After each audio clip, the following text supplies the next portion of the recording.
All right, cool. So, how did that happen? How is your name on both of these? That's funny. What did I do? Um, Oh God, I'm sorry. well, my name is not Laura Black. I'm Ben LaMothe. I lead I'm the sorry. That was my Pardot. fault. It's okay. I lead the Pardot practice at BDO Digital, which is a Salesforce partner agency, and I work with clients globally. Myself and my team with their Pardot needs, whether it's small or large. Um, and I also at Dreamforce last year, I was given the golden hoodie, which is pretty cool. It's in my closet over there. There's not many occasions where where it makes sense to wear it, but it's a cool thing to have. And yeah, you can find me on Twitter at Ben Lamoth. I'm probably more active on LinkedIn. So if we're not connected, feel free to send me a connection request. Um, but yeah, and go ahead, Laura.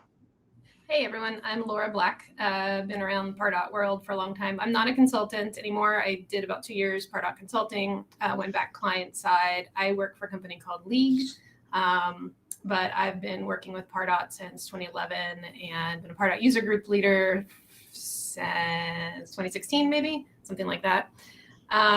Really excited to help people learn more about Pardot. And I am on Twitter pretty frequently. I'm at PardotPro on Twitter. You can also find me on LinkedIn. This is my assistant for the day. This is Harley. He's going to hang out just a little bit. I was wondering if Harley was gonna make an appearance. He's I'm Um, going to hand him off. We have some people doing some work here, so I just wanted to say if you hear some weird noises, this bird. he's So, an unofficial Pardot mascot. yes, I call him the Pardot parrot because when you type Yeah, Pardot wrong into Google, it's like, do you actually mean parrot? So yeah. nice. But yeah, so Ben approached me about wanting to do Pardot Specialist, and like I said, we jammed it into like an hour and a half sometime last year, and so we thought, okay, let's break this up.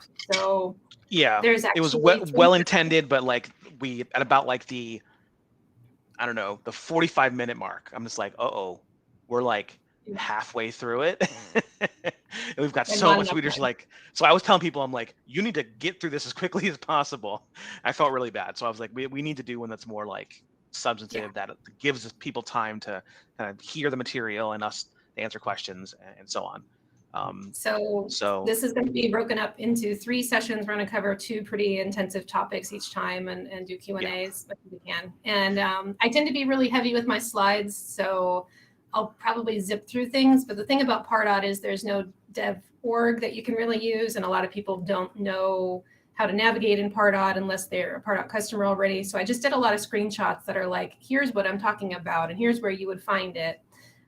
So hopefully that gives everyone some context as I go through yeah. my part. Well, as a partner, I am able to get access to some dev orgs. So Yeah, I do. So I did open my dev org here in case there's something I need to jump into awesome. the show that's more substantial than a slide. So Yes. the first 2 topics that we're going over here, actually, so first is the exam guide itself. There's a link there. Mhm.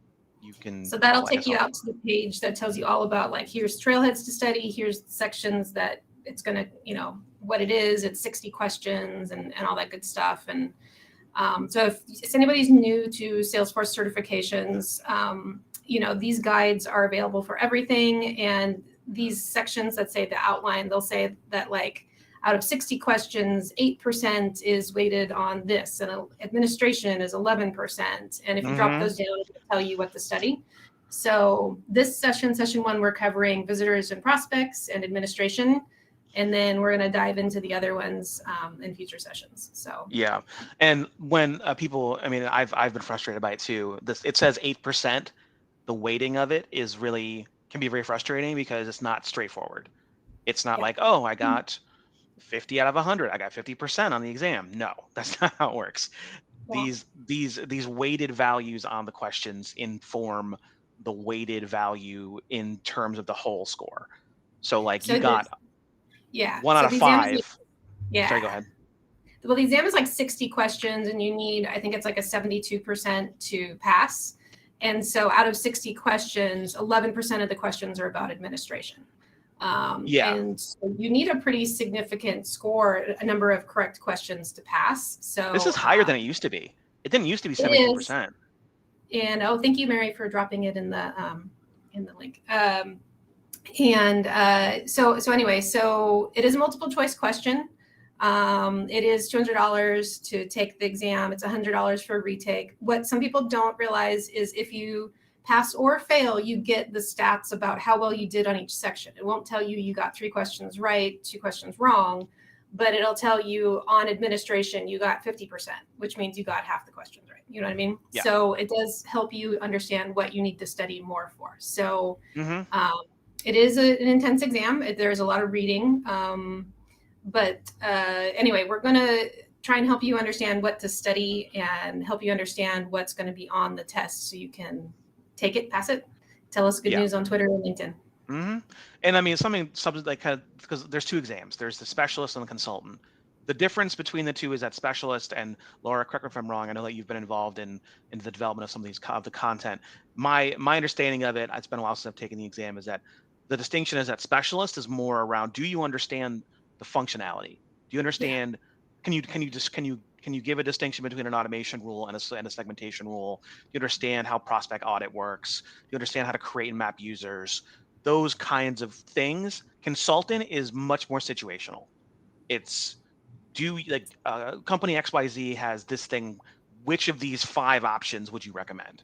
Yeah. It's So much more. yes. It's some people have said it's easier or harder, but it really just depends on the kind of, I don't know, their experience in the platform to date, I guess. Yeah, I mean, it's definitely, you have to take and pass your specialist before you can take your consultant. The consultant is much more intense. And basically, as a consultant, you're expected to really be an expert and be able to assist your clients in deciding, maybe you need to take this out of Pardot and it should be something you do in Salesforce.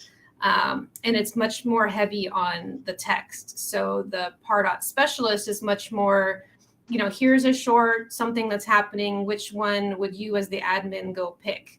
The consultant is like a wall of text that you have to read. There's a red herring in it that you have to eliminate and then pick the best from the 5 options. So literally the consultant took me longer to pass, just longer to take it just because there was so much more reading. So it is, Salesforce does like to structure its tests along real world examples. Like, as the Pardot admin, someone from sales comes to you and asks you, can they get an alert about X, Y, and Z? What tool would you use to accomplish this? Very, very straightforward question that you'll see on either exam. The consultant exam will throw in some stuff like, after consulting with the Salesforce admin and evaluating something, would you recommend buying a new tool, buying something? Yeah. So just be aware that the specialist is first, and it's definitely the place to start. If you have hands-on with Pardot, like 6+ months of hands-on, you can probably take the exam and pass it. But if you've never touched Pardot, don't work for a company that has Pardot, we're going to take you through the sections to help you understand what's on the exam. And we are linking at the slides. We'll distribute the slides. We are linking out to the Trailhead articles, trail mixes rather. The Trailhead modules are relevant to Pardot and to the specialist exam. But again, because you can't log in and play with things, it is a little bit different than some other exams. So yeah, I mean, let's just dive in. Let's see, what questions people have as we go. All righty. So obviously we've talked about this here. It used to be under 70%, I think. It used to be like 68 or something, right? So I just took the advanced admin and I had to get 65%. So it does vary from exam to exam. And then Salesforce does refresh these occasionally. So, and what I noted here is that there are 60 multiple choice questions, but you're actually going to get asked 65 questions. There's 5 questions sprinkled throughout the exam. You won't know which ones they are, but they're evaluating, are these good questions to incorporate into a future version of the exam? Basically, if like everyone who gets these questions gets it wrong, that's not a good question. Maybe it's written badly, so on and so on. So, it should be a generous amount of time for you to take this multiple choice exam, 90 minutes, and you can go in person or you can do the online proctored exam. The thing about online proctored is like you want it to be in a room where like what Ben has, where there's nothing behind you. The fact that I have a screen behind me and on that side there's a TV, like the proctors would be looking at me going like, what does she have on? She's got a lot of stuff. She's got to be cheating. So you want to be in like an empty room when you're doing an online proctored exam. Yep. So.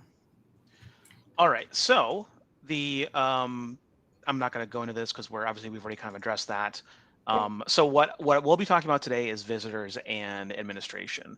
And so the two questions, like the two concepts that they put forward that kind of encapsulate this section is be able to describe the relationship between visitors and prospects, and given a scenario, apply the appropriate plan of action using prospect audits. And Laura, feel free to add color, correct me if I misstated something. But what I want, the way that I'm going to kind of do this is, I did this based on how I would explain the kind of origin of visitors, how someone becomes a visitor, how someone gets cookied by Pardot, how that relationship exists, how to review that data in Pardot, and so on. So the first thing to know about visitors is the anonymous visitor. So an anonymous visitor, as it says, is someone who's visited a page with a Pardot tracking code. That's like that's a critical bit. If you've used HubSpot, Marketo, Eloqua, any other kind of tool, they all have their own flavor of a tracking code. And this will be set on typically on a third-party site. So if your company has a website, you would add the tracking code either to the actual web page or to a tag management solution that you're using. And what'll happen is a visitor will visit the website, and if they're unknown, meaning Pardot does not have an active cookie associated to them, so the visit happens, pings back to Pardot, says, nope, don't know who association, it's an anonymized visitor. Pardot will still retain that anonymized information as an anonymized person. So they website visits, things like that will be retained in this kind of hidden kind of user, if you will, or you prospect, and that anonymous visitor will do whatever they do. And then let's fast forward to, okay, cool, they've actually now become a known prospect. So the difference between a known prospect and a visitor is that a visitor obviously has no prospect associated to them. Pardot has no idea who they are, other than an IP address and a cookie that's been placed on their browser. But if they were to do any of these four things, they submit a Pardot form that's iframed into a web page. They submit a form that's connected via Pardot form handler. We'll talk about some of these things in future sessions. But the takeaway here is, do they complete a form that is somehow associated to Pardot, either on a hosted web page or on a Pardot landing page, something else we'll also talk about later. There's also a fourth way to do this where there is manual association, and I'm going to get to that on a future slide here. If any of these four things happen, those are actions that Pardot is now able to say, aha, now I know who that person is. I have a name to put to the number. I have a name to put to the IP address. That is Laura Black. Before it was 124.36.94. whatever. Now it's Laura Black, and now Pardot says, okay, whenever this person visits a page that I have a tracking code on, it will ping back to Pardot and identify them and record their visits. Oh, they visit this page, that page, fill out this form, and so on. That data will then be retained in the actual prospect record that now has a name associated to it. So I want to talk about the kind of how the sausage is made a bit when it comes to that actual act of recording that information, and it's at the campaign level. And so I'm not going to go deep into what Pardot campaigns are and the Pardot Salesforce relationship. I think Laura's probably going to cover that in her part of this, maybe, or future slides, future presentations. But in order to be able to get a tracking code, you have to go into a campaign. So I've kind of included a screen grab of what that visually would look like. You go into a tab called Pardot Campaigns. You click on that campaign, the active campaign, whatever you want to call it. You'll have a list of campaigns here. So you've clicked it. Say, okay, cool. I see my campaigns. This is a campaign. Let's say it's 2020 Partners Feature Announcement. This is the campaign that I want to use to associate to this specific web page or to this website. So I click in there, and it brings me to a view of the actual web page, of the campaign. I didn't include the button in here. There's a button in the top right that says view HTML, that says view code or view HTML, one of the two. Click that, and this is what you see. So this is the code that you would be pasting. Either, yeah, good point, Laura. This is all in the Lightning app, not Classic. This is a code that you would hand off to like your IT manager, somebody who manages your website, or you, if that's what you do. You copy this and you paste it in either the header of your web page globally, or put it in your tag manager. And a little bit about what you're seeing here. So you see here that there's a lot of brackets and a lot of just stuff here it's very, very code and JavaScript centric. So what you have here is you have the PI AID and the PI CID. The PI AID is your Pardot account ID. Your PI CID is the ID for that specific campaign. And that's important because of first party, third party cookies. First party cookie is the direct relationship at the domain level between the asset, between like the form and the campaign and the website that it's living on.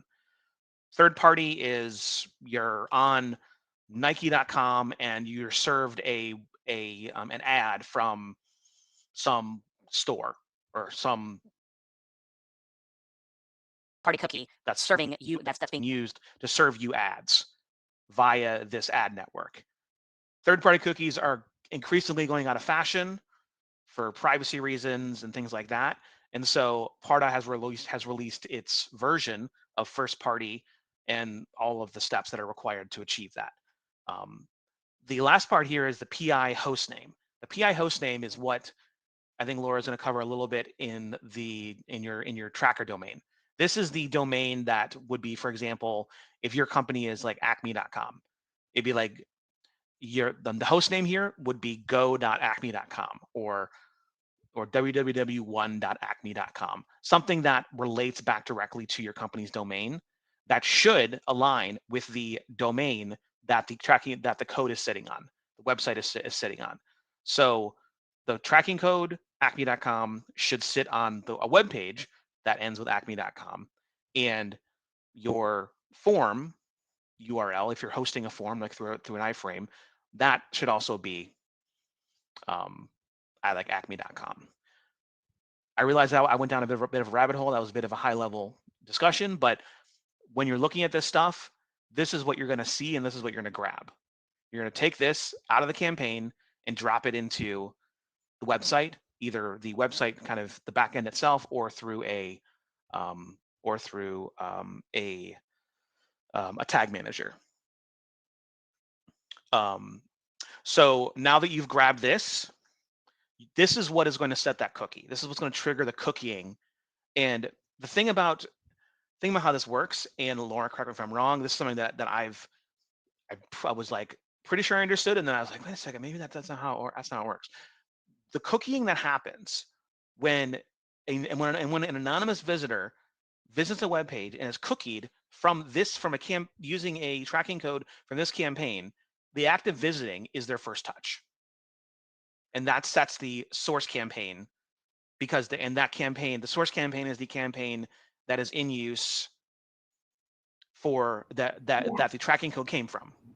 It's their first touch.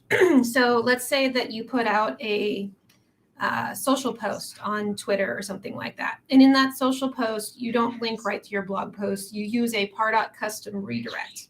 Well, we'll talk about custom redirects later, but Pardot custom redirects, quote unquote, belong to a campaign. When you build them, you have to say, this custom redirect belongs to a campaign. So you put out your social post and you use the custom redirect on it. If the person who clicks it, their first interaction with you and your website was actually clicking that custom redirect, they're going to get attached to a source campaign saying this is their first tracked touch with your Pardot stuff. They would belong to that social media campaign. If they do like a Google search and click a result that's not an ad and it's for your website, and they just organically appear on your site, they're going to get attached to your website tracking code, whatever you have deployed to your website. So if Ben has deployed this one to his entire website and they land on your website, they're going to get a source campaign equal to the first Pardot tracked thing that they touched. Source campaign and Salesforce campaign are kind of at odds. Don't worry about that. That's not on the exam. There's a whole rant about that. We don't need to talk about it. But yes, this is how you get tracking code on your website so that you can see what people are doing as they visit your site. So, Ben, I'm visiting Ben's site. I'm anonymous until I fill out a form, but Pardot is tracking, oh, I visited the About page. I visited the Contact Us page. And then I finally filled out a form on one of the resource things, and Pardot will attach all of my page visits to my prospect record after I fill out the form. So it's tracking me because I was anonymous. I've got anonymous tracking cookie. I fill out a form. I become known, and then Ben can see what I do and who I am. Yep. A great example. This is a view of you're able to actually see. This is certainly not a Google Analytics view by any means.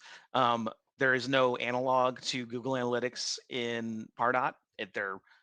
They don't try to be. But if you were to go into prospects and then up here you see prospects, then there'll be something over here on the left that says visitors. You would be able to see a visitor report. And what this shows you is it shows you visitors who have been recorded as having visited either a landing page or a Pardot landing page or a website with a Pardot tracking code on it. And so there's two different examples here. This first one here is Amanda Smith. Amanda Smith, she has a name, and her name is recording here because Pardot has identified that relationship. There's an established cookie relationship between Amanda and her browser, and so it's recording the number of visits and the pages. If I wanted to see a deeper view into all the pages that Amanda visited in this session, I would click this and it would give me kind of it's not terribly sexy, but it's literally just like a readout of like, here's all the pages here's where she entered and here's where she left. And here's the browser, and if she came in through Google or whatever. And yeah, you're exactly right, Kuldeep. That's true.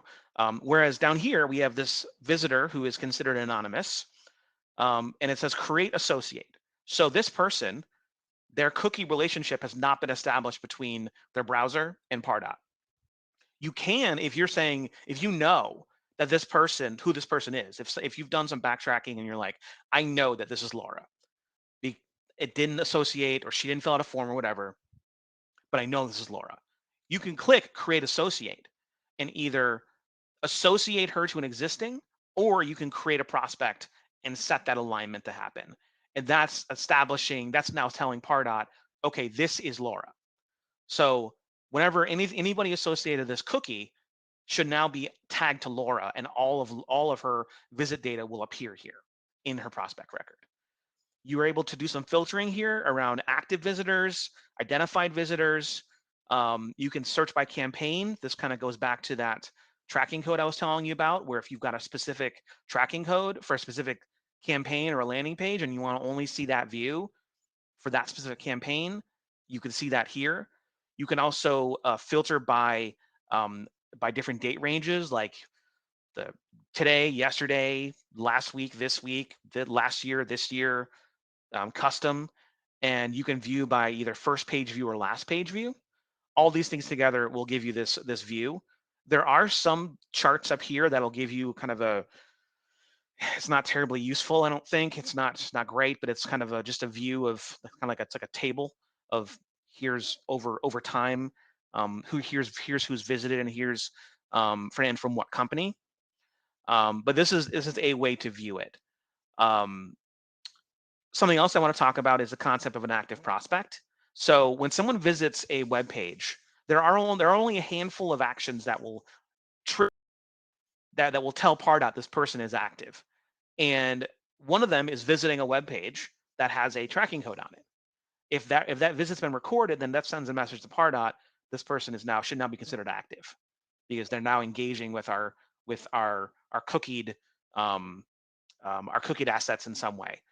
If that's happened recently, then they will have this little light green kind of guy next to him, so like this little person next to the name. If it's red, if it's like blood red, they've never been tracked to have engaged ever. They're just there.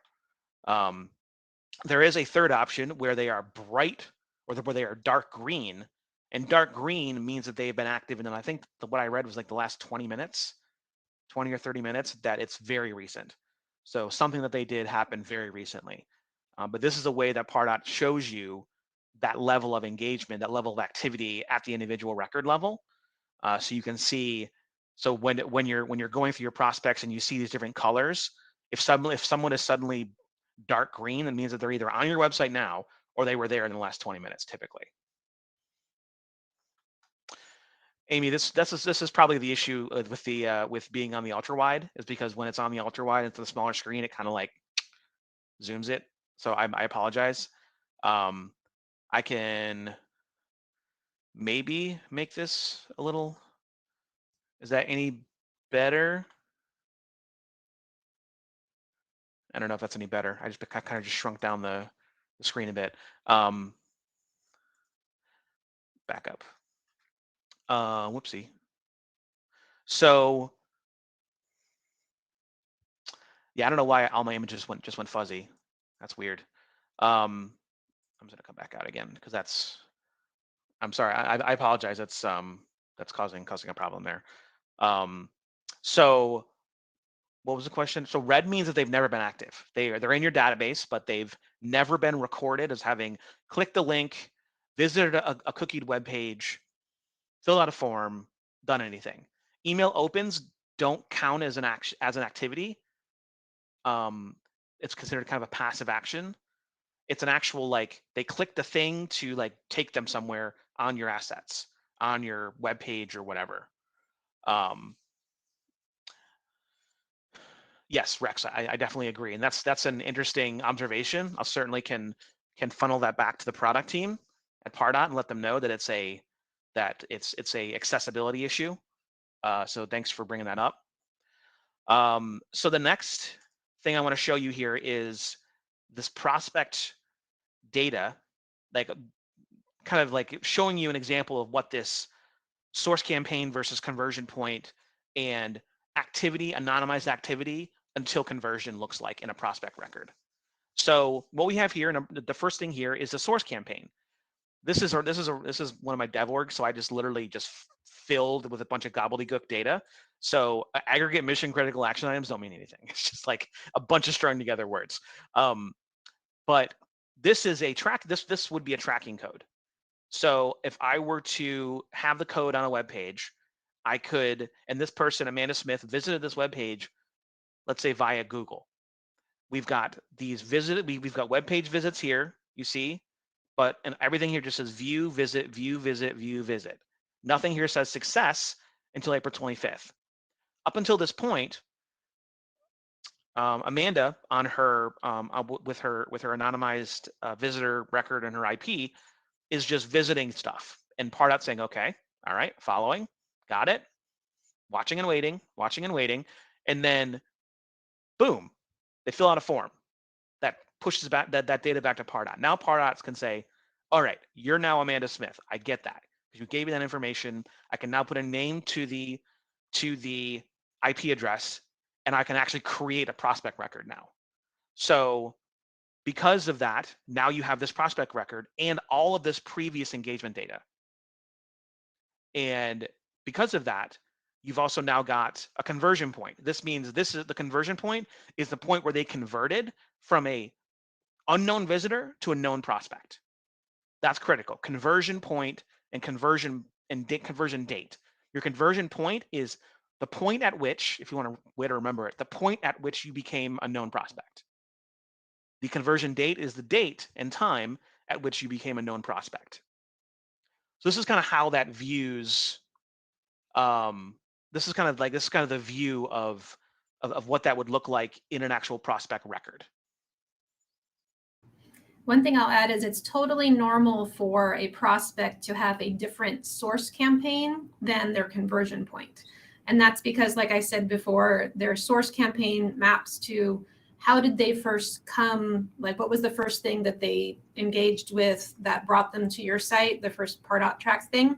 So it might be that their source campaign is that Twitter post, but the form they filled out is a white paper, and the two aren't related at all. That just means that, oh, they engaged with XYZ first, they surfed around your site, maybe they left, then they came back, finally filled out a form, they converted on this form.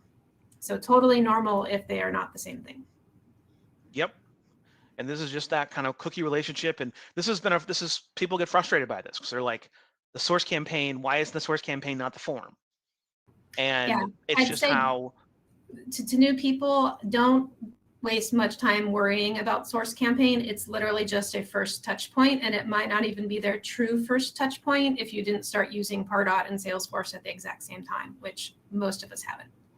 How is a source campaign tracked if an end user isn't cookied? If they are in Pardot and have never been cookied, then it most likely means that you imported them.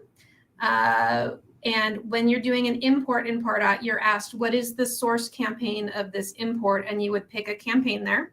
Or it could be that they came in via their sync to Salesforce. And in your Salesforce Pardot connector settings, you're asked, what is the campaign associated with this connector? And the one I usually pick is one I create called synced to Salesforce or synced with Pardot, something like that. And so a source campaign, something like that, tells you they came from an import or they came from the Salesforce connector.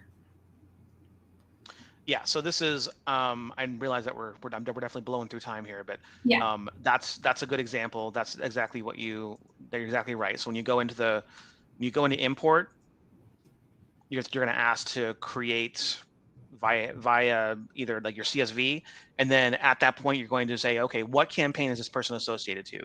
You cannot just willy-nilly say drop them into the database, and everything. If you remember nothing else, remember that everything in Pardot has to start at a campaign in some way, shape, or form. The prospect, all your assets, email, landing page, links, forms, assets, everything is aligned to a campaign, and that obviously extends to when you're creating prospects. Like an example of aligning a prospect to a campaign via import is like a trade show. You have a bunch of opted in records from a trade show, and you need to get them into Pardot. You didn't use a form, but you have a CSV. You would go and import the CSV, and you would select the form for that event. You say 2022 event name, whatever, import, and then all those people would enter. Anybody who does not already exist in Pardot will have their record updated, or will have the record created in their source campaign as that 2022 event, because you imported them and set the event and set the source campaign at that. But they will not have a conversion point because there's no conversion happening.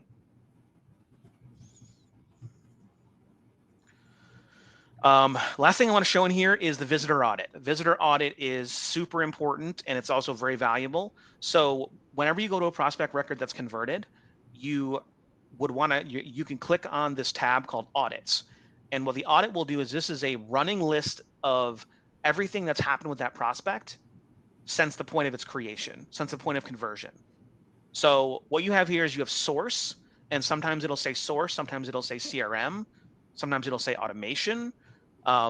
If it says web tracking, then these are all things that happened as a direct result of that tracking code relationship when they were an unknown visitor. So you have all these prospect default fields setting. You have the campaign setting here.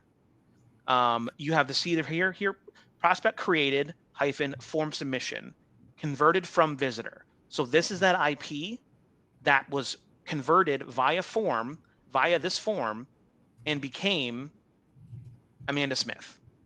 So it tells you in kind of very kind of granular detail the actions that happened and when they happened.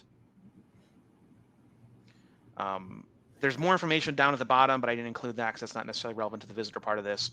But this is what you would see, and if you're asked about a visitor audit, this is typically what they're talking about, is when you're needing to walk backwards to understand why or how something happened to a prospect.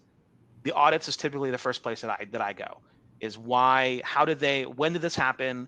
Like if fields start overwriting themselves, you'll see the overwriting happening. It's like it was here, and then 20 minutes later, it rewrote back to the CRM value, and then kind of overwritten again, back and forth, back and forth, back and forth.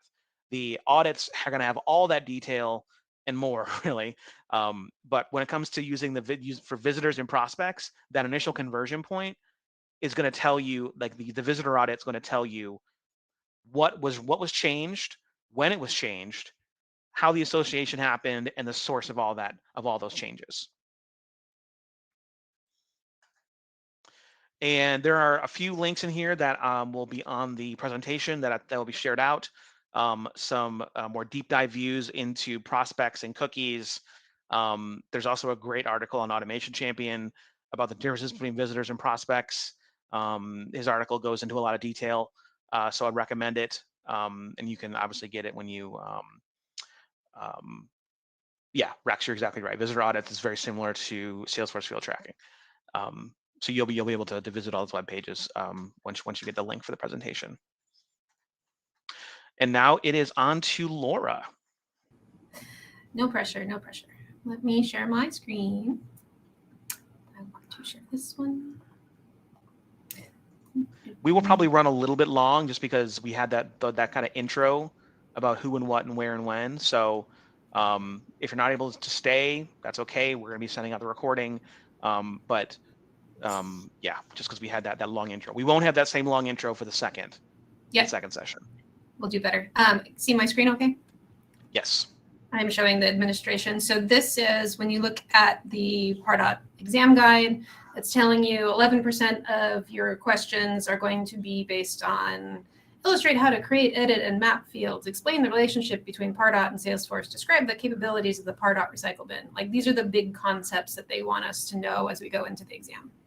So part of that is they're going to want you to know how to install the Pardot Lightning app. So Pardot Lightning is what we've been showing you. If you are a Pardot user and you've been logging into pi.pardot.com, that's considered Pardot Classic.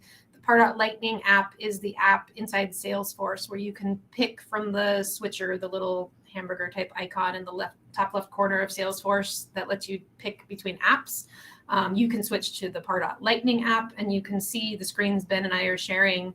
It's all the same things you're used to in Pardot Classic. It's just the menus are in different sections. Like when you're looking for a segmentation list in Pardot Lightning, it's under the prospects tab, and then wait for the menu to load, and then you'll see segmentation on the left side of the prospects tab. There's no longer a marketing menu that you pick from there. It's all in different places. So installation, when you're brand new, when your company acquires Pardot, you're going to do some very specific things, like you're going to install the core Pardot app from the App Exchange, and your Salesforce admin has to do this. So your Salesforce admin then grants permission sets to your Pardot admin and users. There's a whole installation guide that I'm linking out to. And then once those two tasks are done, the app is installed. The Pardot admin navigates in Salesforce setup. The Salesforce admin goes to the Pardot account setup screen, and they'll create their first business unit and name a user, the admin. So this is what you're seeing here.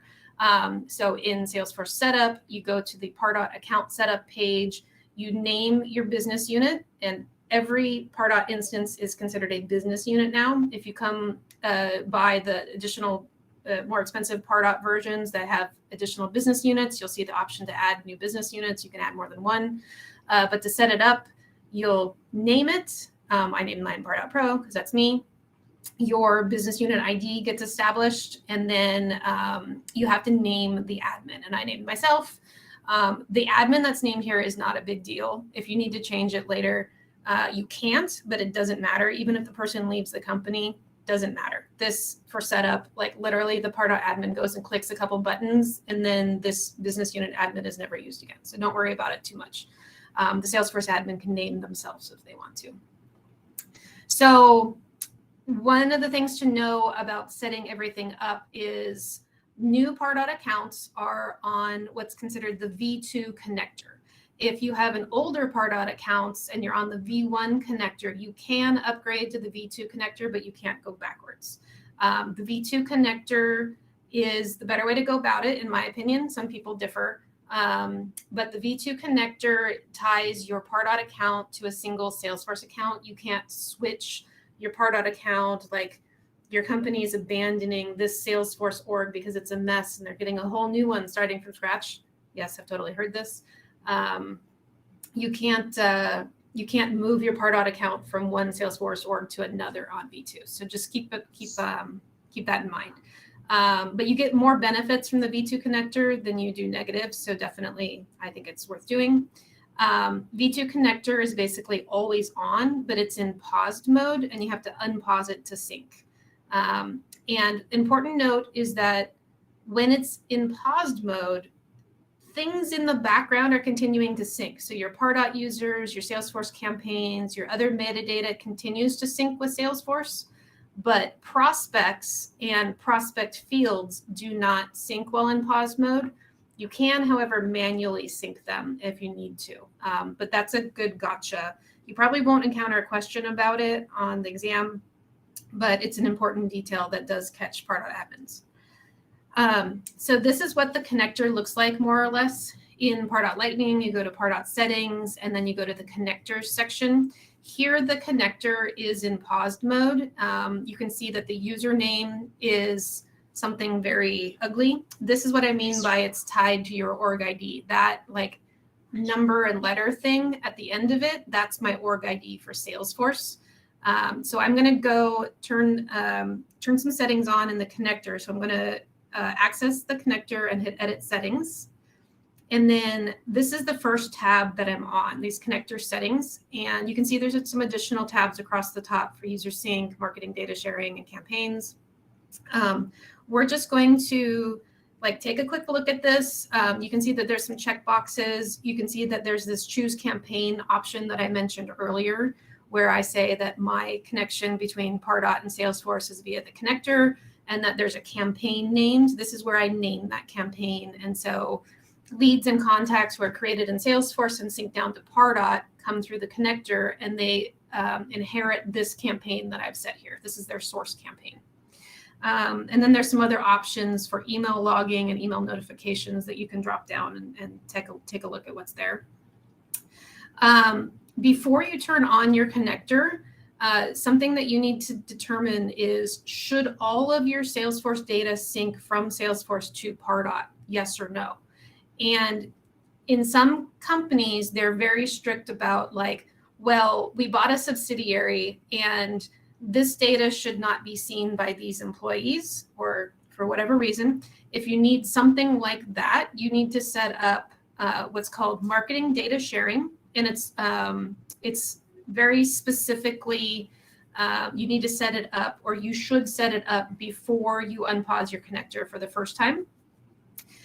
There's a link here for you to read more about it. It's very complex, but basically your Salesforce admin needs to create a field on the lead and contact records that is like a true false field. Could be a drop down, could be a checkbox, something like that.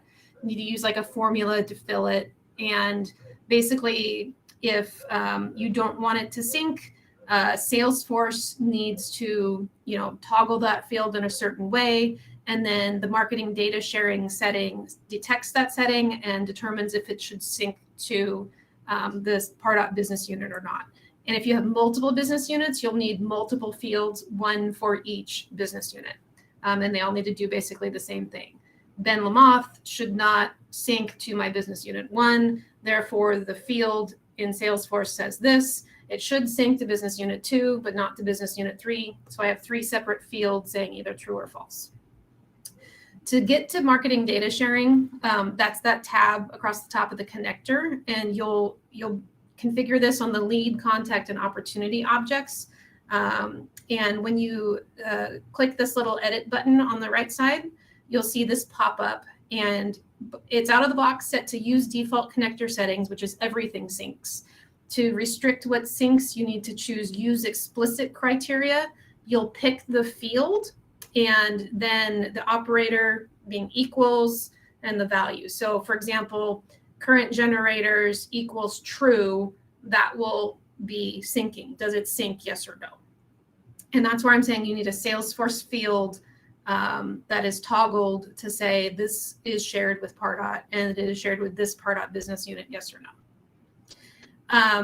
Most of us will not be using marketing data sharing. You might encounter a question about it on the test, so it's good to know that if you're supposed to restrict data from sharing to one business unit or another, that's how you do it, is marketing data sharing.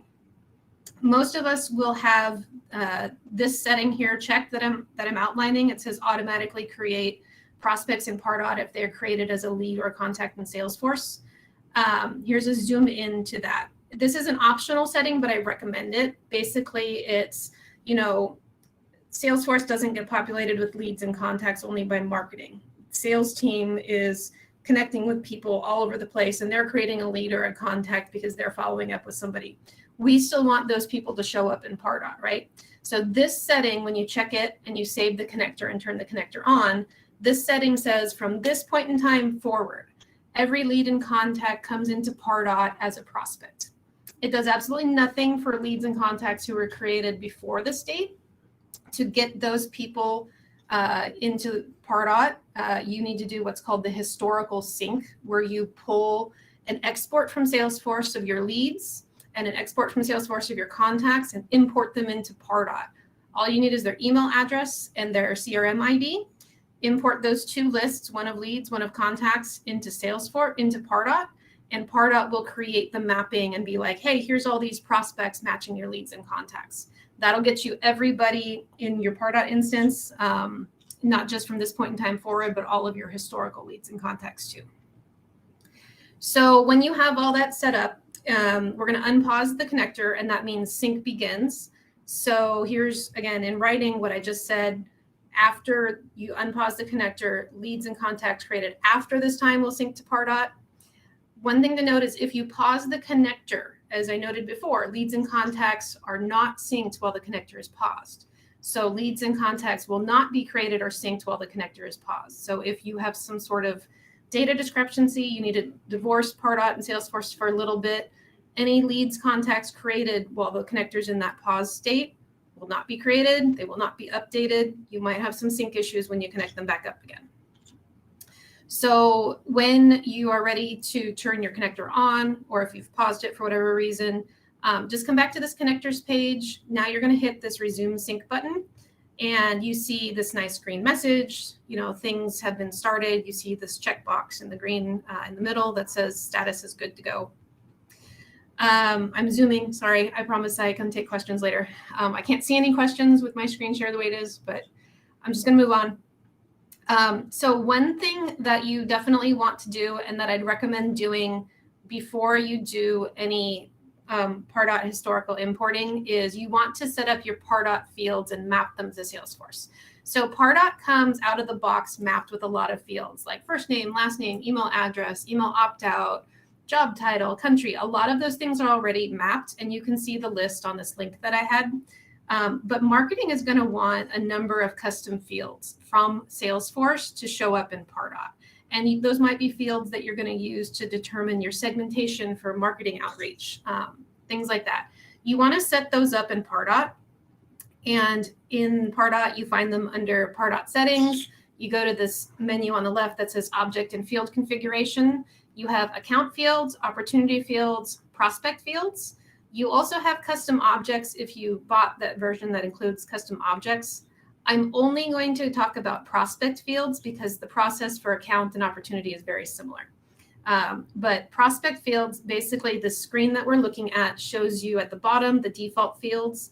And as you can see, I have like address 1, and the Salesforce.com field name is street in Salesforce. So if you're familiar with Salesforce admin stuff, that is the API name of the Salesforce field, okay? On the top, I've created a custom field called the Salesforce created date. So that maps to the Salesforce field with the API name created date. So that, because it's a prospect field, it tells me this is the date this lead or contact was created in Salesforce, okay? Which can be very different from the date that it's created in Pardot. That's getting down a rabbit hole I won't go down. But basically, this is the page you go to when you create all of your prospect fields.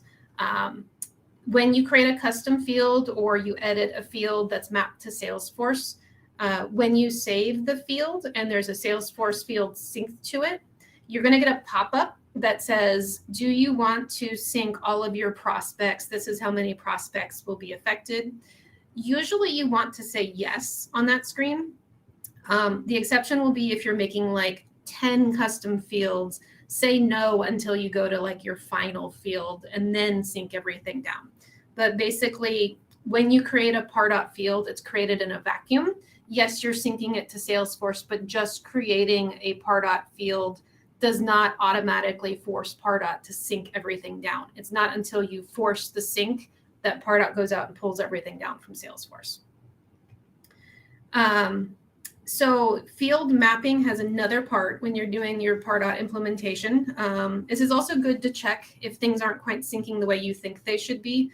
One part of implementation is that when you have a lead and you convert it to a contact, some of those fields should go onto the contact record or perhaps onto the opportunity or onto the account when the lead is converted, right?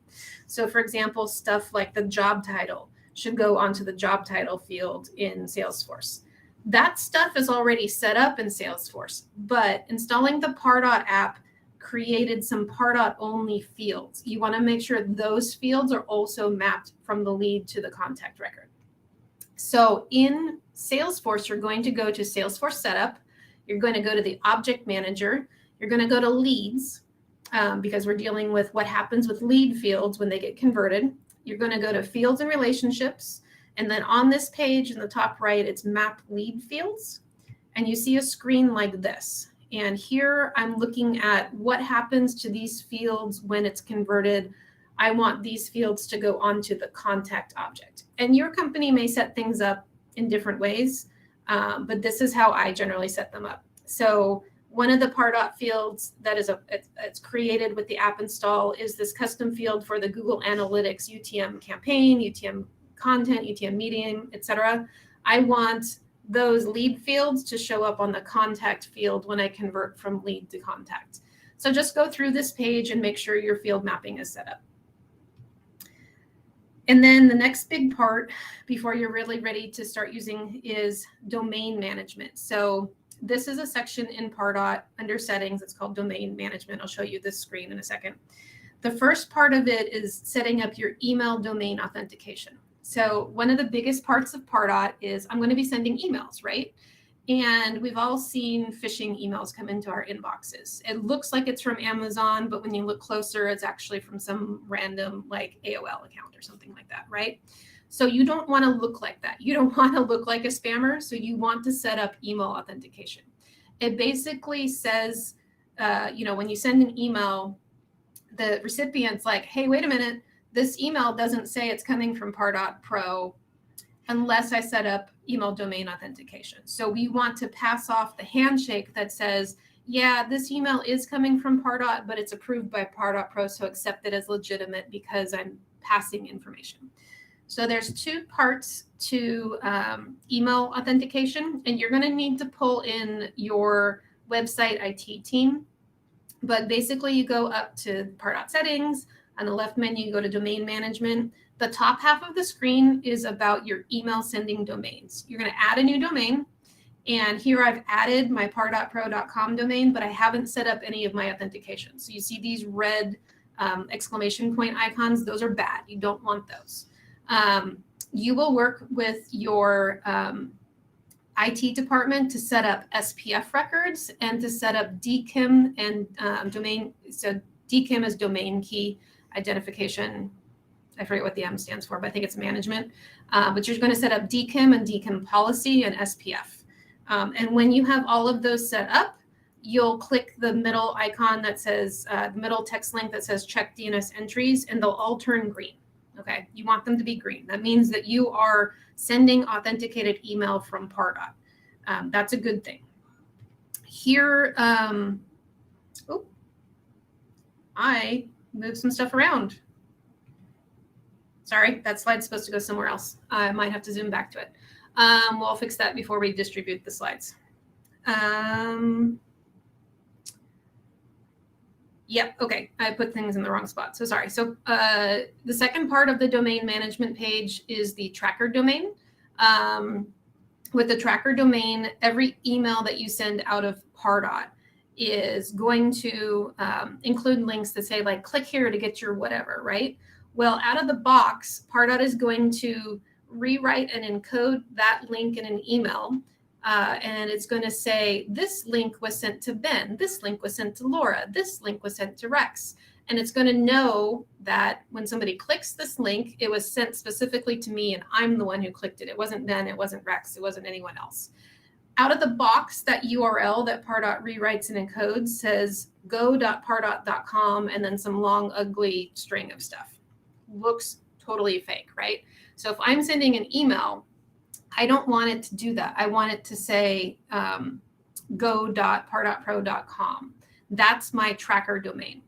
In IT parlance, it's a custom CNAME that's pointed to go.pardot.com. When you set it up, it's super simple. It doesn't take much at all for your IT teams to set it up. When you set it up, your Pardot emails, those links are no longer rewritten and encoded saying go.pardot.com. They are now rewritten to include your domain. So it still is go.pardotpro.com and then the long string. That long string is normal, but it no longer is like, hey, what the heck is that Pardot company? So the second half of the domain management page is this section for tracker domains. I do not have this set up. As you can see, the section below where I have www.2.pardotpro.com is not validated. You don't want that. You want it to look more like the one that I highlighted, the fake linuxsoft.com company. That's validated. So there's just a very straightforward CNAME for your IT people to set up. It should take them like 5 minutes. They'll probably do it at the same time they set up the email stuff from above. And then there's this first party tracking thing that Ben mentioned before. So at the very bottom of the domain management page is where you grab the first party tracking code. So yes, you can grab it from the campaign page. That's traditional page, you get it, but that's a Pardot hosted tracking code. The first party tracking code is found on this page, and you will deploy it to your website pages the same way you deploy the other tracking code. You would deploy one or the other. I would recommend on your own website, you're deploying this first party tracking code. It should match your domain. So on my website, I should have tracking code served by PardotPro.com. And if I am sending something out to another, like an Instapage or something like that, I might use that other tracking code that Ben noted. So I'm going to give thanks to Jen Kazin for this article that I'm linking here and for this screen. But basically, you can see that the code is very similar to what Ben showed before. But this is this would be, instead of you see the PI AID and the PI CID. Now you also see PI hostname. And when you have first party tracking fully set up, it's going to say your domain. So it would, for me, say www.2.pardotpro.com. As you can see, this is just the screenshot from the article that Jen was demoing. So, but do go read Jen's article. It's very, very helpful to understand it. So those three things are what's on the domain management page. I'm going to skip back to the stuff that I meant to talk about, which is the account settings page. Sorry. I was doing a lot of stuff as I was making this and I wasn't paying attention. So account settings page, what is on this page is some stuff about your Pardot account, your agreement with Salesforce to have Pardot. You have your account information. So that's like your account name, your account address, things like that. The usage and limits tab is very helpful. You also, in this section, have your Pardot IP address, which is like, as you're sending email, what IP address is that email coming from? You have your first party cookie settings, whether you're turning first party cookies on or off so that you can get that code that I just showed you. You have the toggle that says, yes, I want to allow operational emails to be sent or not. You have your Pardot resubscribe links. You have to click edit to access it and opt into it. But here's a whole article about the account settings page, which again, we'll distribute the slides. I'll fix the slides order so that you see them properly. It all makes sense. But here's the account settings page. So under Pardot settings tab, On the top left, the first option is account settings. This is the page that you see. So this is where I said this is your account name, your address, what version of Pardot you have, all that kind of stuff. This section that I've highlighted for product and service notifications is things like if there's a problem and we need to notify you of something, who are we notifying? So if I am up for renewal, who does that go to? Does it go to me? Does it go to my assistant? Does it go to someone else? If there's a problem with email that you have sent where you have a crap ton of unsubscribes and you're going to get a nasty message about your email being out of compliance, who's it going to go to? If there's a Pardot outage, who are they notifying? That kind of stuff. Who does it go to? So that information is important here. Here's the usage and limits tab that I briefly mentioned. So this screen is the left tab. So just above account information, it says account. The second tab says usage and limits. And this tells you about this account has 50,000 API requests. How many are you using? This account, your mailable database is 10,000. How many are you using?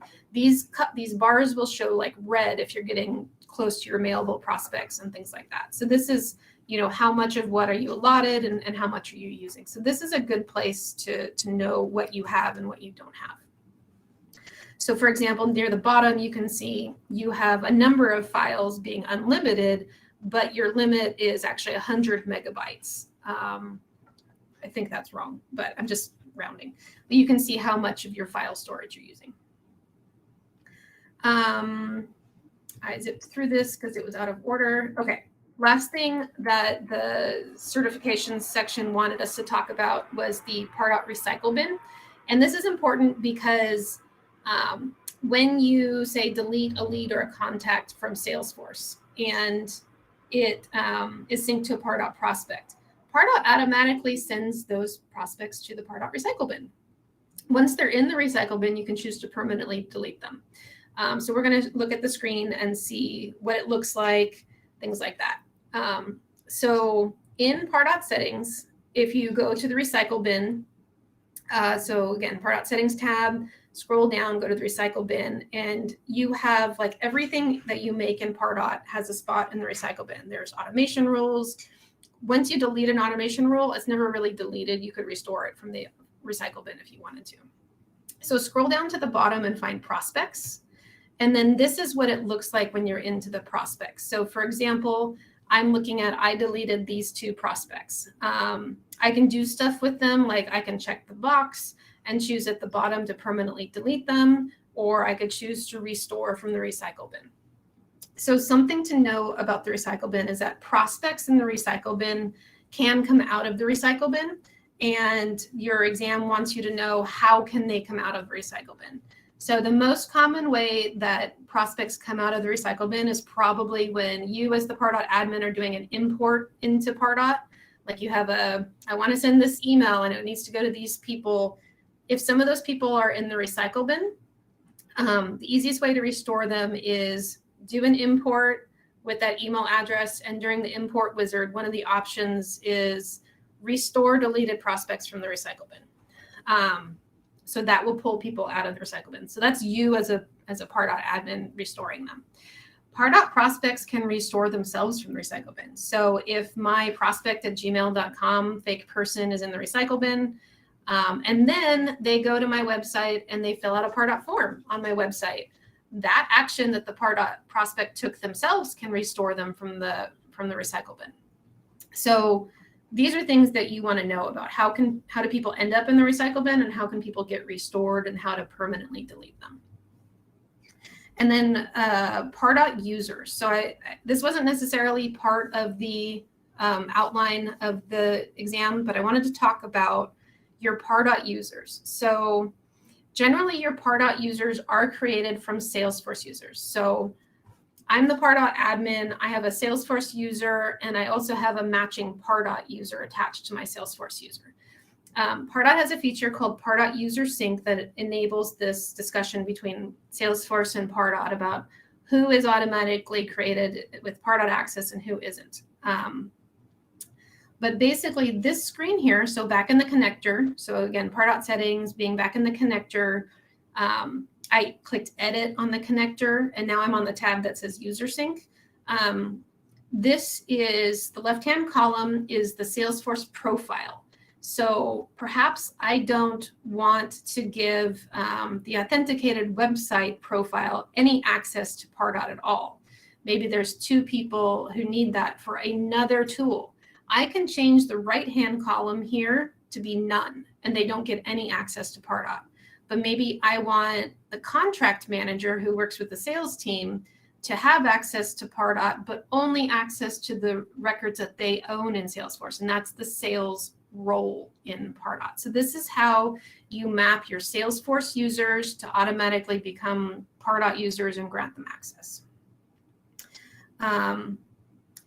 And this is where you can see who does and doesn't have Pardot accounts, Pardot user accounts. So maybe your company has 500 Salesforce users, but you only have 10 Pardot users because of that profile mapping that I set up. Here's where you can see who they are.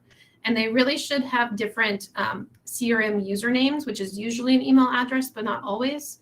Pardot's pretty picky about that kind of stuff. And then here is Pardot access roles. So there's 4 standard access roles. So as a Pardot admin, I get the administrator role. That means I can do everything in Pardot, including importing users, creating emails. I can see all records, even ones that I don't own in Salesforce. Marketing cannot buy additional Pardot features, but an admin can. Sales can only see the records that they own. Sales managers can see all prospect records, and they can see some reporting stuff in Pardot reporting. But then you can also create a custom role where I did not take a screenshot of it, but basically you could come up with some blend of like, I want a marketing super user who can send Engagement Studio, but I also want, excuse me, I also want a more junior marketing person who can't do that stuff. So you can set up these custom roles. Okay, that's it. I'm done with screenshots, but these are the different things that you can read. I definitely recommend the Trailhead modules about the Pardot Lightning setup, and then various help articles about managing your Pardot account, your Pardot Lightning app implementation guide, Pardot setup implementation guide, and other downloadable user guides. These are all PDFs on this slide. And then obviously there's a whole trail mix, which is like a whole series of Pardot modules, as well as some additional reading that we recommend.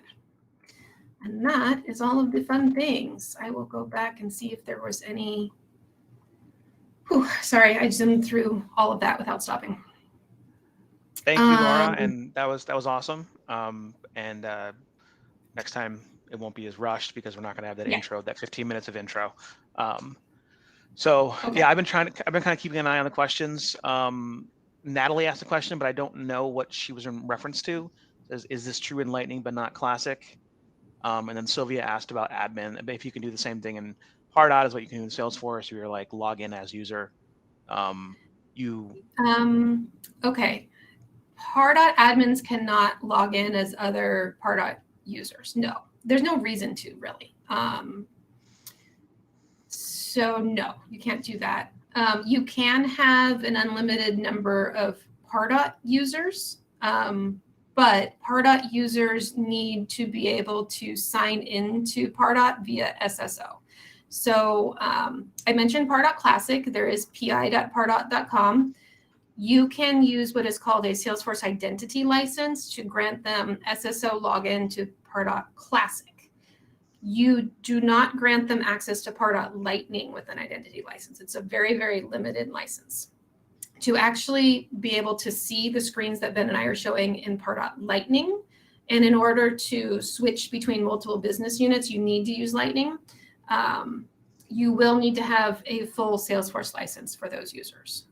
They need more than just the identity license. So it is a little tricky.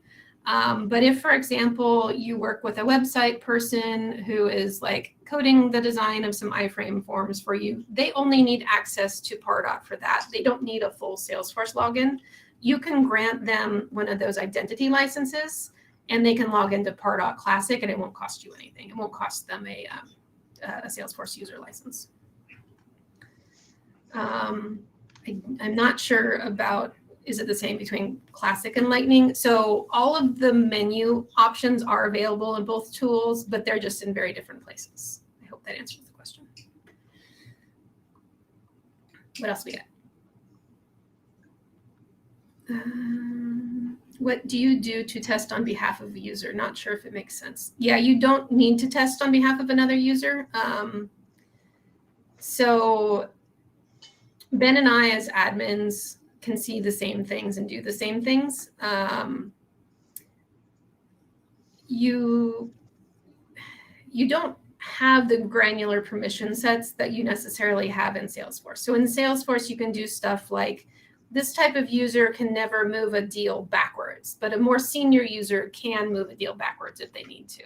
Pardot doesn't have any kind of that. There's not like an approval process built in. So like as I'm building an email, I don't send it to another person for approval. That doesn't exist. But yeah, so there's no real need for that kind of stuff, I think. If you need to test stuff, then you would do that in like in a sandbox org. Yeah, so we won't really go into it with this. Pardot sandboxes do exist. They're only included on some of the higher priced plans. Pardot sandbox is not a traditional sandbox. They call it a sandbox. It is not a fully functional sandbox. You cannot, for example, build something in a Pardot sandbox and promote it to production the way you can with a Salesforce sandbox or any other kind of sandbox. Pardot sandboxes are more akin to training environments where everything is the same, but you can't send email out of them. And every time you refresh your sandbox, it wipes itself. So that's not ideal from a sandbox perspective. Yeah, I mean, in Pardot admins are stuck testing in production because there is only really production Pardot. It is just a fact of life, unfortunately. Natalie, you said you meant on deleted records. Is it the same between Classic and Lightning on the recycle bin? Yes, absolutely. It is the same. The screens, like the body of the screens, all look the same between Classic and Lightning. It's just like where the menus have changed a little bit. The left-hand menus and tabs across the top have changed. So yeah. Then next session is next Wednesday, right? Yes. Okay. Do you want to drop the link for the session? So if anybody hasn't registered for session 2, please register for sessions 2 and 3. And you'll, get the recording as we distribute it. We'll send it out. Just like you got a confirmation of registering for this, you'll get a confirmation of the next sessions. Yep. 1 second. Session 2. Registration. And I'll fix your slide, Ben, so that you're not me on the slides. Okay. And I'll reorder my slides so everyone. Okay. You can see we didn't practice. Yeah. Where did I'm trying to find my screen. It has the 1 second. I lost it. Yep. There it is. Got it. Sorry. Yeah, here's registration for the second session. Awesome. And I'll send that out to when I send out the recording for the first session. I'll make sure the note to sign up for this one, the second one as well.